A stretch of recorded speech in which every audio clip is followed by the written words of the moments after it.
मसीह में की गई मेहनत कभी भी व्यर्थ नहीं जाती। जो हमने मेहनत की हम करते गए करते गए करते गए, परमेश्वर की आवाज को सुना, क्योंकि हर एक अच्छा रास्ता परमेश्वर की ओर से नहीं, हर एक ओपन दरवाजा परमेश्वर की ओर से नहीं। इसीलिए बहुत से लोग समझ नहीं पाते कि मुझे क्या कब करना है, लेकिन जिनके रिश्ते परमेश्वर के साथ और जो अपने अगुओं के साथ वफादार होते हैं, परमेश्वर उनके रास्तों को खोलता है। मैंने ये नोटिस किया अपनी लाइफ में। हालेलुया। जो काम परमेश्वर ने अब लेने थे, अगर मैं 12 में जाता तो शायद ये काम नहीं होता, मुझे मालूम है। उसमें की गई मेहनत कभी भी व्यर्थ नहीं जाती। आप मेहनत करते रहते हैं, आप प्रार्थना में बने रहते हैं, आप पवित्रताई में बने रहते हैं, आप परमेश्वर के वचनों से हटते नहीं, आप अपने सेंस का इस्तेमाल नहीं करते, आप परमेश्वर में खड़े रहते। इमेजिन करो, सेंस का इस्तेमाल करता करता नामान कोड़ी जब उसको बोला कि जाओ और 7 डुबकियां मार यर्दन में, अगर वो कहता मेरी नदियां ज्यादा उत्तम हैं, ज्यादा साफ हैं, मुझे यर्दन गंदी नदी में डुबकी मारने की जरूरत नहीं। कई बार हम कंफर्टेबल प्लेस ढूंढते हैं, वो चर्च जहां पे लाइनों में लगना ना पड़े, आराम से बैठ जाओ कि खुदा का घर ही है, जहां पे आने वक्त जय मसीह की ओर जाने वक्त भी हाथ आपसे मिलाकर आपके लिए ले हैंड करके जप्फी डाल के आपको वैसा पसंद है। और ऐसे नामान को पसंद था, पर हो सकता है जो आपको पसंद हो उससे कोड ना जाए। और नामान को यह मुश्किल लग रहा था कि यर्दन नदी में मैं एक सेनापति हूं, मेरा एक ओहदा है, मैं एक जबरदस्त आदमी हूं, लेकिन मुझे गंदी नदी में 7 डुबकियां मारने के लिए बोल दिया गया। जब भी परमेश्वर आपकी ग्रोथ करता है, आप अनकंफर्टेबल चीजों से होकर गुजरते हैं। जब भी वो आपको अगले लेवल पे लेके जाता है, आपकी लाइफ में कुछ अनकंफर्टेबल आपको महसूस होता है। जब एक पौधा उस बीज से निकलता है, उसको अनकंफर्टेबल लगता है। ग्रोथ हमेशा अनकंफर्टेबल फील करवाती है आपको। लेकिन अगर आपको ग्रोथ नहीं करनी, आपको ब्लेसिंग नहीं लेनी, आपको एक ही जगह पे रहना है, फिर आप कंफर्टेबल होकर जहां भी है वहां रह सकते हैं। लेकिन अगर आपको कुछ करना है जो पहले कभी नहीं हुआ, आपको अपने कंफर्ट जोन से बाहर आना पड़ता है। और बाइबल कहती है, नामान जब जा रहा था गुस्से में, तो उसके जो असिस्टेंट था उसने बोला कि अगर वो आपको बड़ी मुश्किल बात कह देता तो तब भी आप करते ना, तो अब क्यों नहीं आप कर सकते? 7 डुबकियां ही मारनी है, मार के काम नबेड़ो। और बाइबल कहती है जैसे 7वीं डुबकी बजी, उसका शरीर बच्चों के समान साफ हो गया। परमेश्वर के लिए कंफर्ट से बाहर आओ। हालेलुया। एक बार विरोध हो गया तो हम डर जाते, नहीं अब हम सुसमाचार सुनाने इस गांव में नहीं जाएंगे, क्योंकि विरोध हो गया। आपको कंफर्ट चाहिए, कंफर्ट में ब्लेसिंग नहीं। जब हम डरते नहीं, हम बुझते नहीं, चाहे अनकंफर्ट आ जाए लाइफ में, थोड़ी सी प्रॉब्लम आ जाए, थोड़ी सी असहजता, थोड़ी सी मुश्किल आ जाए, लेकिन फिर भी हम रुकते नहीं और अपने काम को करते रहते हैं, ब्लेसिंग के हकदार होते हैं फिर आप। और यही बात नामान को लग रहा था कि मुझे कंफर्ट में रहना था। मेरे अंदर मुझे बुलाता अपने घर में, मेरे पे तेल लगाता, मेरे सिर पे हाथ रखता, मुझे हील करता, चाय पानी पिलाता, मैं उसको लाखों रुपए देता और मैं आ जाता। ये उसका प्लान था। लेकिन जरूरी नहीं जो आपका प्लान है वो परमेश्वर का भी प्लान है। जब वो गया तो अंदर से अलीशा ने कहा कि इसको जाके कह दो कि यर्दन में 7 डुबकियां मारे, इसका कोड चला जाएगा। और बाहर आके ग्रीट भी नहीं किया, मिला भी नहीं, हेलो हाय भी नहीं की, कुछ नहीं किया। आप जब यहां पे आज बैठे हैं, मैं आपसे हेलो हाय करें चाहे करूं चाहे नहीं, पवित्र आत्मा आपको टच कर रहा राइट नाउ। आप जब वापस जाएंगे अपने डिलीवरेंस के साथ जाएंगे। आज से लेकर 7 संडे हम डिलीवरेंस संडे करेंगे, परमेश्वर ने कहा। पूरे 7 संडे, सुनो मेरी बात, ये संडे मिला के आज संडे से पूरे 7 संडे हम छुटकारे के लिए प्रार्थना करेंगे। अगले 7 संडे तक आपको लगातार मीटिंग अटेंड करनी है, और 7th संडे, आज से लेके 7 संडे, ऐसी टेस्टिमनीज पैदा होंगी आपकी लाइफ में। मैं ये प्रेयर कर रहा था कि परमेश्वर मुझे डिलीवरेंस के लिए प्रार्थना करनी है, और एक ओवरऑल डिलीवरेंस के लिए। तो परमेश्वर का आत्मा मुझे रोक रहा था, अभी नहीं, अभी नहीं, अभी नहीं, अभी नहीं। तो आज से वो शुरू होगा। हर संडे 7 संडे, सुनो मेरी बात, ये 7 संडे आपके छुटकारे के होंगे यीशु के नाम पर। आपको इन 7 संडेज में 40-42 दिन जब भी जैसे बनते हैं, आपको प्रेयर में रहना, फास्टिंग में रहना, चर्च अटेंड करना भूलना नहीं। बाकी सब कामों को पीछे छोड़ दो ये 7 हफ्ते। जस्ट लगातार खुदा की हजूरी में, और जो मैंने आपसे बोला वो करने के लिए आप लगातार तैयार हो जाओ, और आप फ्री होके वापस जा रहे हो। हालेलुया। मैं आपको डिलीवरेंस में लेके जा सकता हूं, क्योंकि मैंने वो डिलीवरेंस पाई है परमेश्वर से। वो शरीर में भी पाई है, वो स्पिरिट में भी पाई है, फाइनेंस में भी पाई है, वो लोगों से पाई है, गलत लोगों से पाई है। मैंने हर तरह के डिलीवरेंस को टेस्ट किया है। ये 7 हफ्ते में आप मल्टीपल डिलीवरेंस को टेस्ट करेंगे अपनी लाइफ में। गलत लोगों से आप छुटकारा पाएंगे, आप गलत सिस्टम से छुटकारा पाएंगे, बीमारियों से पाएंगे, दुष्ट आत्मा से पाएंगे, गरीबी के श्राप से पाएंगे, परिवार के श्राप से पाएंगे। आमीन, आमीन। आप इस छुटकारे को लेंगे यीशु मसीह के नाम में। हालेलुया। पहला कुरिन्थियों 15 उसकी 58 आयत को आप घर जाके पढ़ेंगे दोबारा से, जो मैंने आपको बोला है। मसीह में की गई मेहनत कभी भी व्यर्थ नहीं जाती। आमीन। अपने पड़ोसी को बोलो, मसीह में की गई मेहनत कभी भी व्यर्थ नहीं जाती। आमीन। अब आपको ये बात समझनी है कि अब 7 हफ्ते में आपको डिलीवरेंस के ऊपर और किस तरह से परमेश्वर से हमने छुटकारों को लेना है, मैं आपको इसके ऊपर वचन दूंगा। आप तैयार हैं क्या?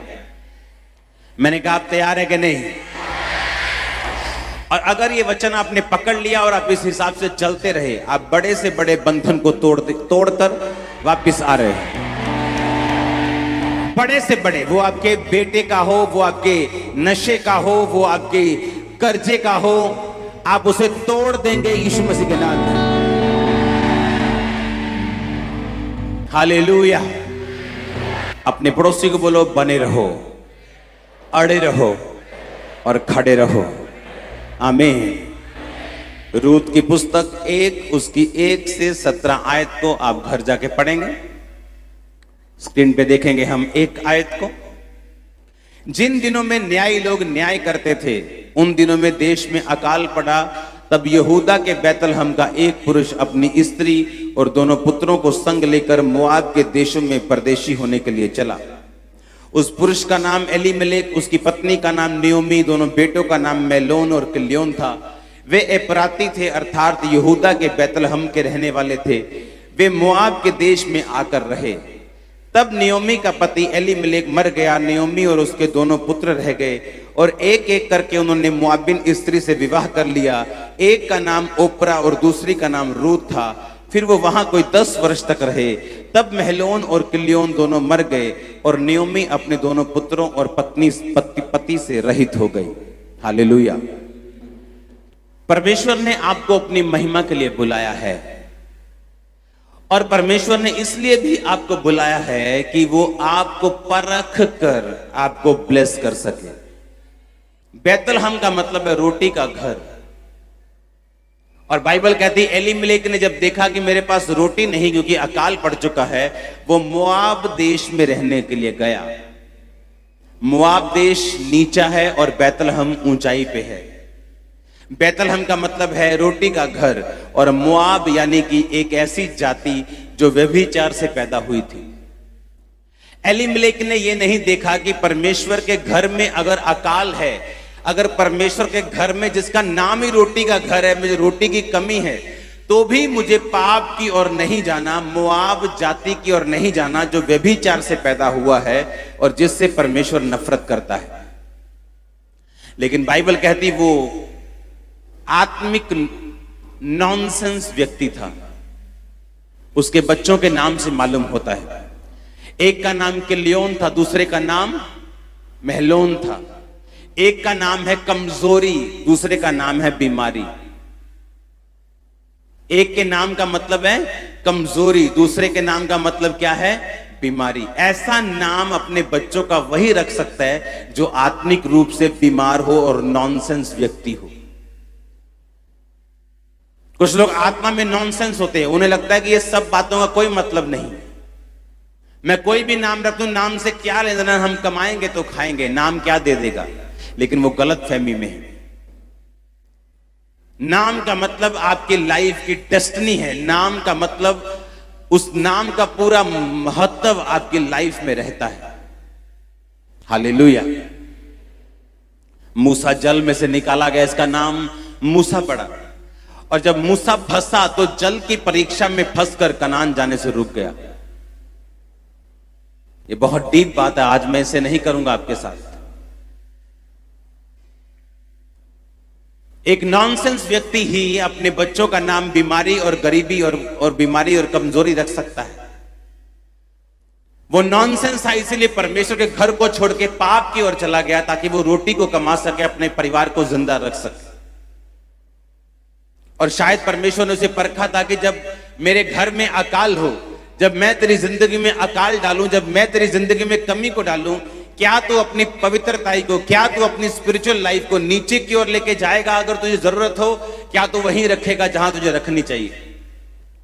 बाइबल के सबसे बड़े छुटकारों में से एक छुटकारा रूत का होता है।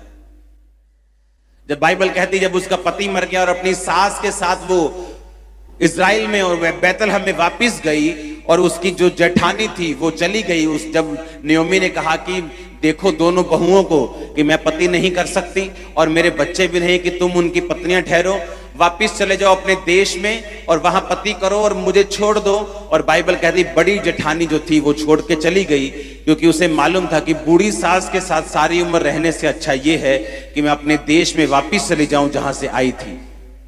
लेकिन रूत ने कहा, तेरे लोग मेरे लोग होंगे, तेरा परमेश्वर मेरा परमेश्वर होगा। उस आयत को हम अपनी स्क्रीन के ऊपर पढ़ेंगे। रूत बोली, तो मुझसे ये विनती ना करके मुझे त्याग या छोड़कर लौट जा। जिधर तू जाए मैं भी जाऊंगी, जहां तू टिके वहां मैं भी टिकूंगी। तेरे लोग मेरे लोग होंगे, तेरा परमेश्वर मेरा परमेश्वर होगा। तारीफ करो जोर से इस लाइन के लिए। आगे लिखा, जहां तू मरेगी वहां मैं भी मरूंगी, जहां तुझे मिट्टी दी जाएगी वहां मुझे मिट्टी दी जाएगी। यदि मृत्यु छोड़ मैं किसी कारण तुझसे अलग हो जाऊं तो यहोवा मुझसे वैसा ही वर्ण अधिक करे। उसे कहा, तेरे लोग मेरे लोग होंगे, तेरी मुसीबतें मेरी मुसीबतें, तेरा सुख मेरा सुख होगा, तेरा परमेश्वर मेरा परमेश्वर होगा।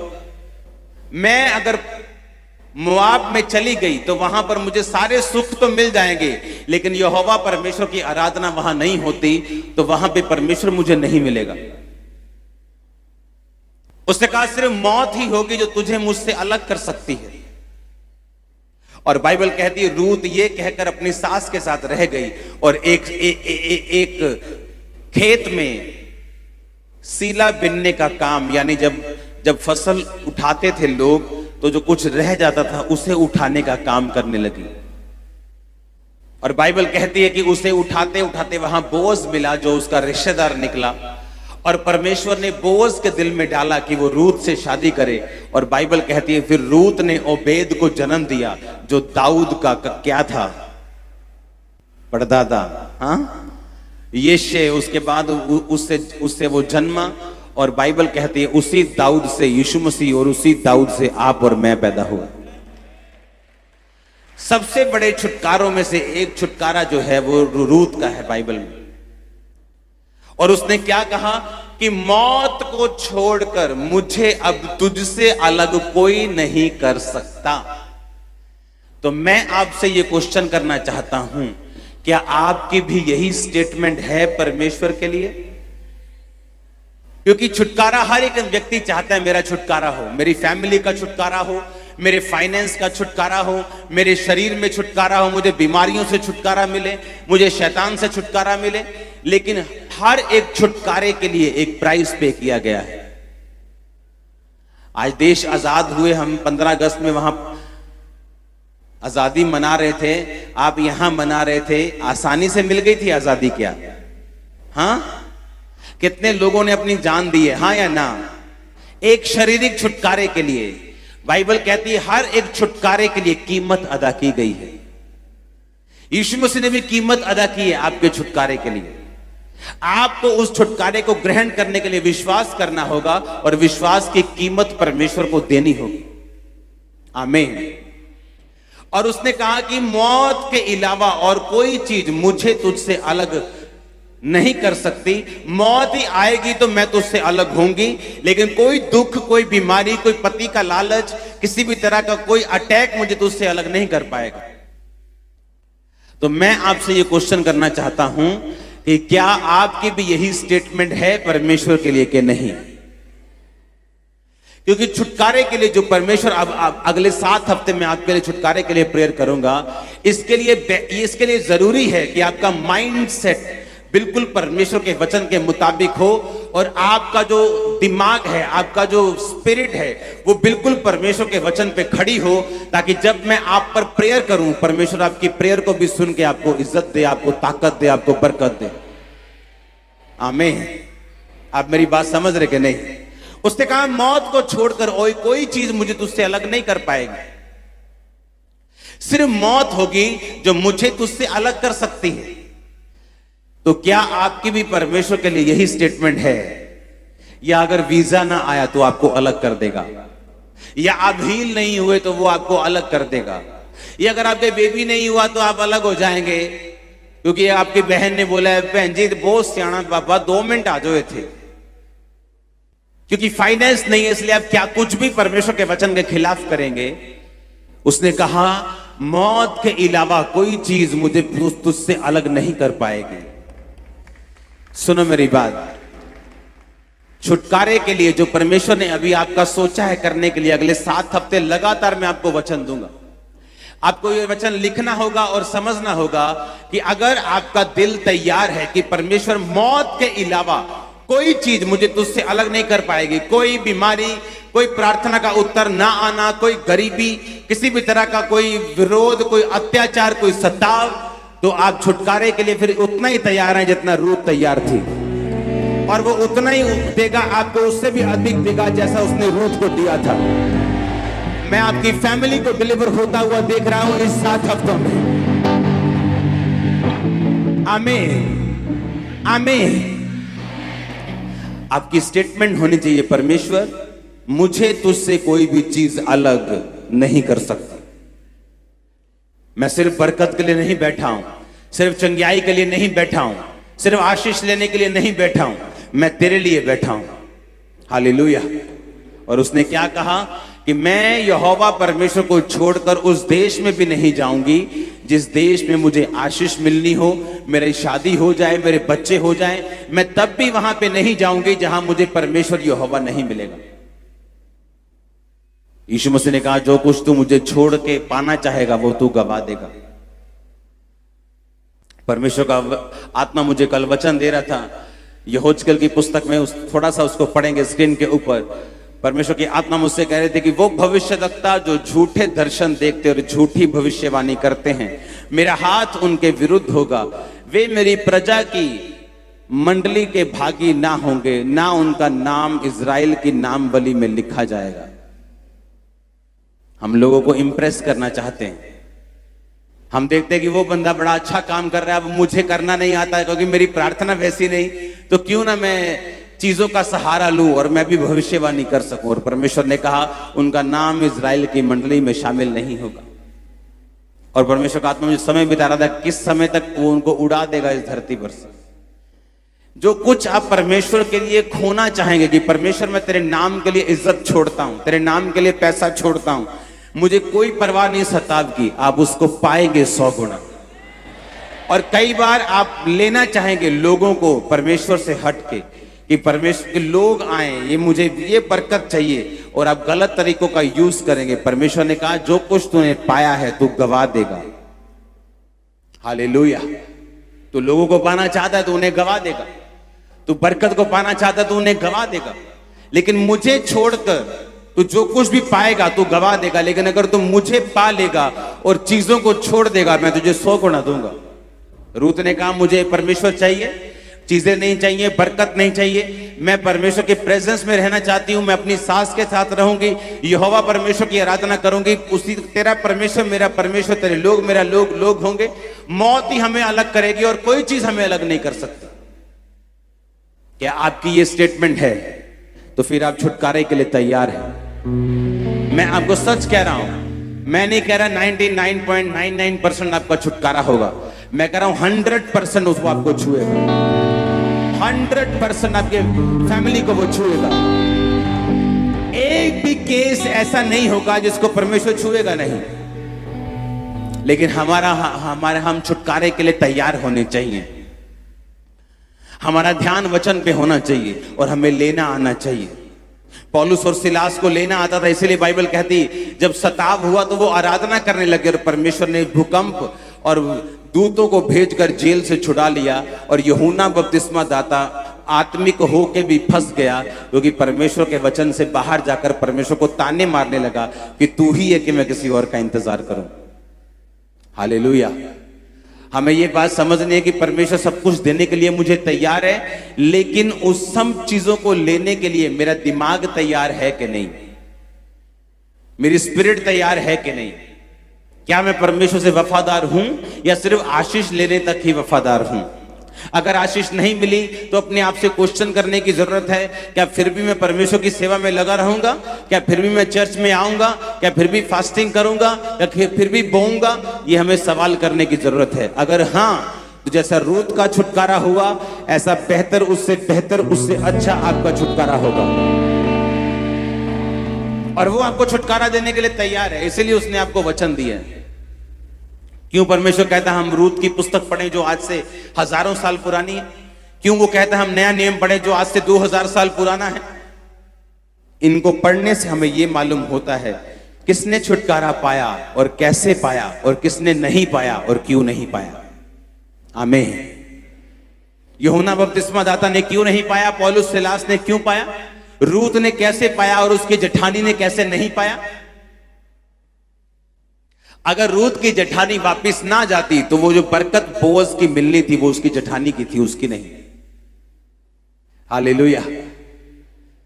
क्या बोला मैंने कि अगर रूत की जेठानी वापिस ना जाती तो बरकत रूत को मिली थी वो उसकी नहीं थी, किसकी थी?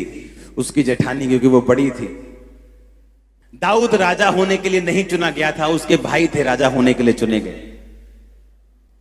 लेकिन जब हम अपनी जगह को छोड़ देते हैं परमेश्वर वो जगह किसी और को देता है। अपनी जगह पे अड़े और खड़े रहो, अपनी जगह पे बने रहो, जो विश्वासी होने के लिए खड़े रहो। सताव आए खड़े रहो तो खुदावंद ऐसा टच करेगा दुनिया आपको देखेगी। बस बने रहना है। आमीन। खड़े रहना है, प्रार्थना में खड़े रहना है, विश्वास में, फास्टिंग में, सताव में भी, आंसुओं में भी, रोने वक्त भी। लेकिन आपको याद होगा कि रूत का परमेश्वर मेरा भी परमेश्वर है। अगर उसने रूत को नहीं छोड़ा वो मुझे भी नहीं छोड़ेगा। अगर उसने उसके जीवन में रास्ता निकाला मेरे जीवन में भी वो निकालेगा। Hallelujah, hallelujah. वो आपको बचा के रखेगा। मैंने कहा वो आपको बचा के रखेगा, वो आपको सेव करके रखेगा। आमीन। ऊंचा, ये बरकत आपकी है। आप खड़े रहने के लिए तैयार हैं परमेश्वर में? और ये छुटकारे का पहला सबक होगा। जब परमेश्वर आपको छुटकारा देता है वो प्लानिंग्स बनाता है। रूत की शादी जिससे होनी थी उसने कहा कि मेरे से भी पहले एक रिश्तेदार है जिसको लीगली तेरे साथ शादी करने का अधिकार है, क्योंकि तेरे पति मरने के बाद वो है जो तुझसे शादी कर सकता है। और बोअज ने उससे बात की। उसने कहा रूत जो नयोमी है उसका घर तुझे लेना होगा, क्योंकि वो तू उसका करीबी, सबसे करीबी रिश्तेदार है। कहता ठीक है मैं लेने के लिए तैयार हूं, पर कहता तुझे शादी भी करनी होगी, वो 2 विधवाओं को संभालना भी होगा। कहता नहीं नहीं नहीं, अब मैं तैयार नहीं। उसने रूत को देखा नहीं था और परमेश्वर ने रूत को छुपा के रखा उस रिश्तेदार से, क्योंकि परमेश्वर बोझ को उसकी जिंदगी में देना चाहता था। जिससे वो आपको छुपा के रखना चाहता है वो छुपा के भी रखेगा, जिसको वो आपको दिखाना चाहता है वो दिखाएगा भी। जो कुछ भी आपकी लाइफ में होना होगा वो परमेश्वर आपकी लाइफ में वैसा ही करेगा। आप जानते हैं जब परमेश्वर आपके साथ होता है, सुनो मेरी बात, इसीलिए तो चतुर, जो चालाक और बहुत चालाक और कॉपी पेस्ट करने वाले लोग होते हैं, वो सभी चीजें कॉपी पेस्ट नहीं कर पाएंगे, वो सभी चीजों की आपकी लाइफ में नहीं कर पाएंगे। सुनो, बाइबल कहती है कि जब रूत आई वहां से दूसरे देश से अपनी सास के साथ और काम करने का फैसला कि चलो जाके मैं दिहाड़ी टप्पा कर दी, हाँ मैं दिहाड़ी करके आनी है, तुम तेनू भी खवानी है, आप भी खानी है। और बाइबल कहती जब वो दिहाड़ी करने के लिए गई, ऑटोमेटिकली वो बोअज के खेत में पहुंच गई। अब यहां कितने खेत हैं? हाँ, यहां से आप उधर चले जाओ, यहां हजारों खेत हैं, हजारों ओनर्स हैं, हजारों तरह के यहां पे मालिक होंगे जमीन के। लेकिन वो उसी जमीन में गई जो जमीन बोअज की थी। इमेजिन करो, जब आप परमेश्वर के साथ वफादार होंगे, आपने सोच लिया होगा कि परमेश्वर मौत ही है, अब तो मौत भी उससे अलग नहीं कर सकती। बाइबल कहती कि मुझे कोई भी चीज उससे अलग नहीं कर सकती। बाइबल कहती है यहोवा फिर अपने भक्तों के पांवों को मसा करता है। पता है इसका मतलब क्या है?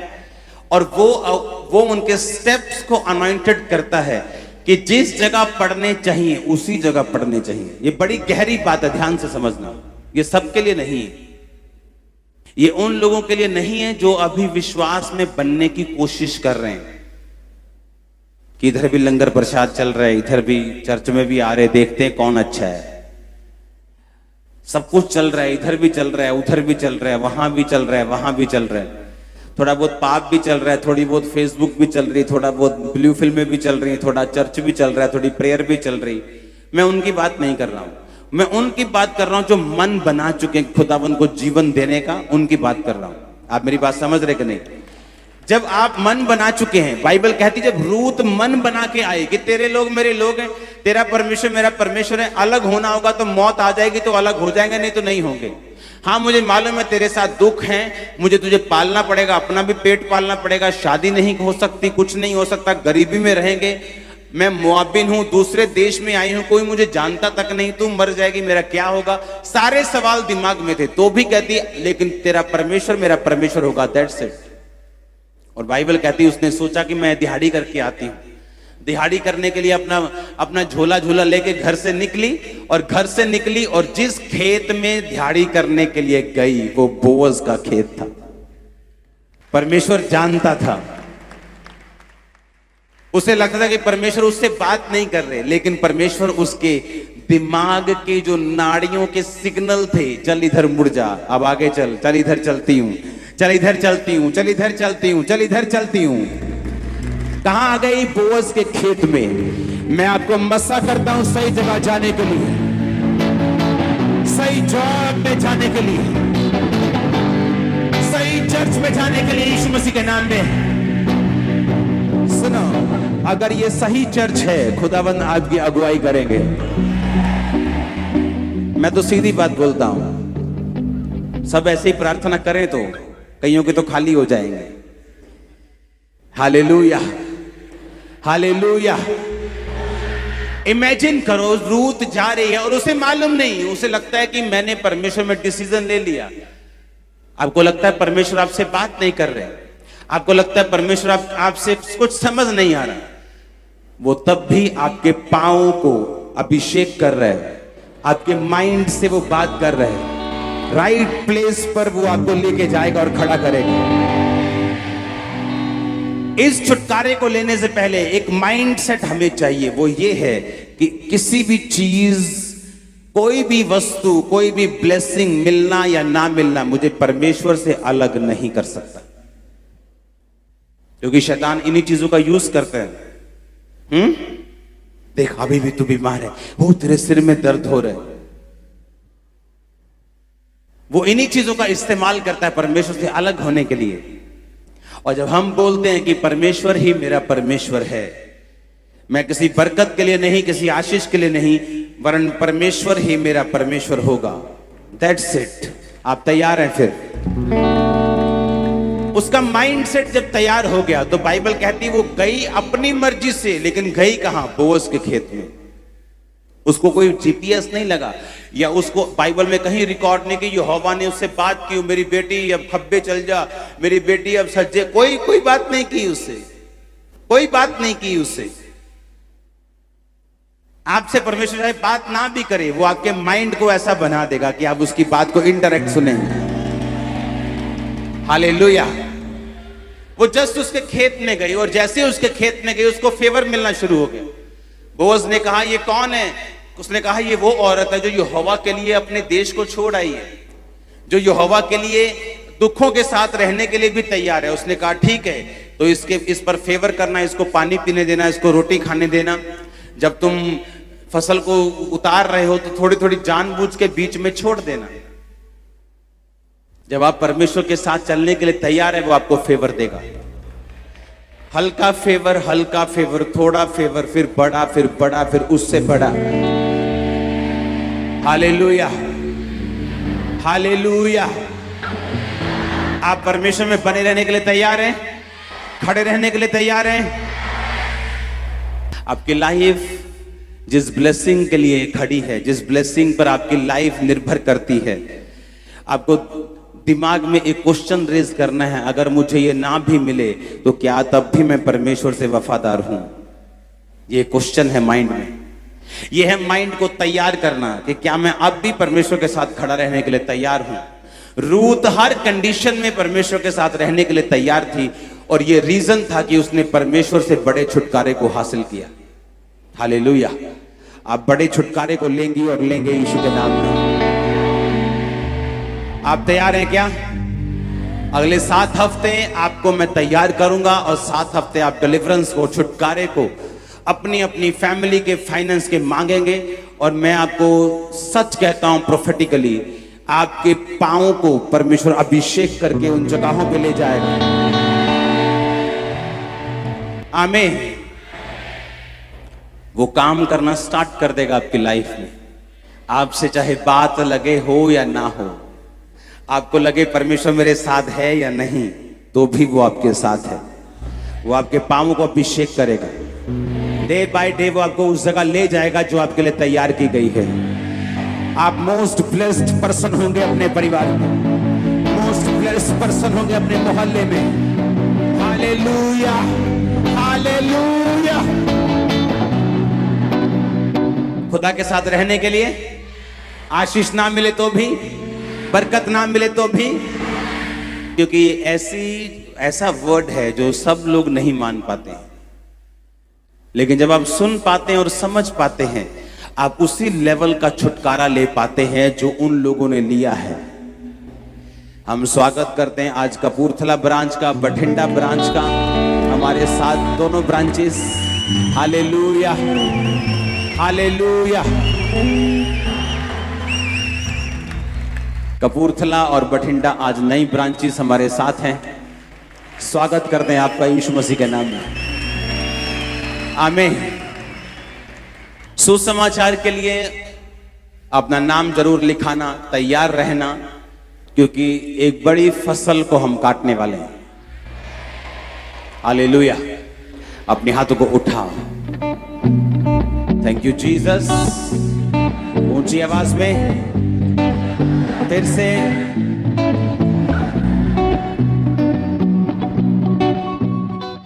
हमारे YouTube चैनल को सब्सक्राइब करें